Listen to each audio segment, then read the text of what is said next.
بسم اللہ الرحمن الرحیم۔ اعتکاف کے بارے میں مسئلہ نمبر 18 یہ ہے کہ اعتکاف کی کتنی قسمیں ہیں، اعتکاف کتنے قسم کا ہوتا ہے۔ تو آپ کی جانکاری کے لیے بتا دوں کہ اعتکاف کی 3 قسمیں ہیں: واجب، سنت، نفل۔ یہ 3 قسمیں اعتکاف کی ہیں۔ سنت اعتکاف رمضان کے آخری 10 دنوں کا ہوتا ہے۔ رمضان کے آخری 10 دنوں میں جو اعتکاف ہوتا ہے وہ سنت اعتکاف ہوتا ہے۔ نبی کریم صلی اللہ علیہ وسلم نے حکم ملنے کے بعد ہمیشہ آخری 10 دنوں کا اعتکاف کیا ہے۔ دوسری قسم نفل اعتکاف۔ نفلی اعتکاف کے لیے کوئی دن اور کوئی وقت متعین نہیں ہے، آپ نفلی اعتکاف کبھی بھی کر سکتے ہیں۔ اس کے لیے نہ کوئی دن متعین ہے نہ کوئی وقت متعین ہے، آپ کے پاس جتنا وقت ہو آپ نفل اعتکاف کر سکتے ہیں۔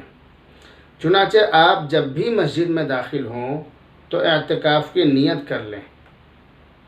آپ یہ نیت کر لیں کہ میں اعتکاف کر رہا ہوں، میں جب تک مسجد میں ہوں اس وقت تک اعتکاف کی نیت کر رہا ہوں۔ آپ یہ نیت کر لیجئے تو آپ جتنی دیر بھی مسجد میں رہیں گے آپ کو اعتکاف کرنے کا بھی ثواب ملے گا۔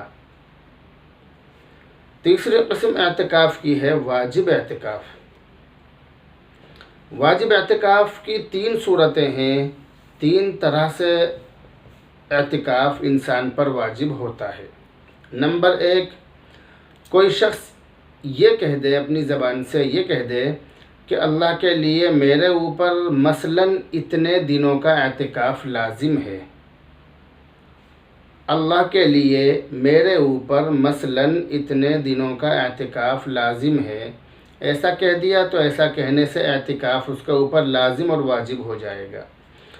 واجب اعتکاف کی دوسری قسم یہ ہے کہ کوئی شخص اپنی زبان سے یہ کہہ دے کہ اگر میرا فلاں کام ہو جائے گا تو میں اتنے دنوں کا اعتکاف کروں گا، تو کام ہو جانے پر اتنے دنوں کا اعتکاف کرنا لازم اور ضروری ہوگا۔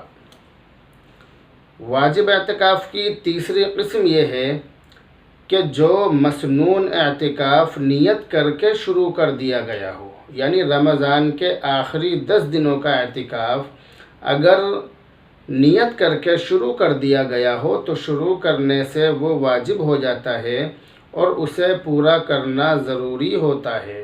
تو یہ اعتکاف کی 3 قسمیں میں نے آپ کو بتلا دی ہیں۔ اعتکاف 3 قسم کا ہوتا ہے، لیکن آپ اس میں ایک بات یہ یاد رکھیے، آخری بات بتلا رہا ہوں، آپ اس میں یہ بات یاد رکھیے کہ کس اعتکاف کے لیے روزہ رکھنا ضروری ہے، کس کے لیے نہیں ہے۔ یہ بات آپ یاد رکھیے، آپ کو یہ بات یاد رکھنی پڑے گی۔ اعتکاف کے صحیح ہونے کے لیے یہ بات آپ کو یاد رکھنی چاہیے۔ تو اس لیے آپ سن لیجئے کہ نفلی اعتکاف کے لیے روزہ رکھنا ضروری نہیں ہے، لیکن واجب اور سنت اعتکاف کے لیے روزہ رکھنا ضروری ہے۔ روزے کے بغیر یہ اعتکاف مانے نہیں جائیں گے۔ اللہ رب العزت سے دعا کیجئے کہ اللہ رب العزت ہم سب کو عمل کی توفیق عطا فرمائے۔ السلام علیکم ورحمۃ اللہ وبرکاتہ۔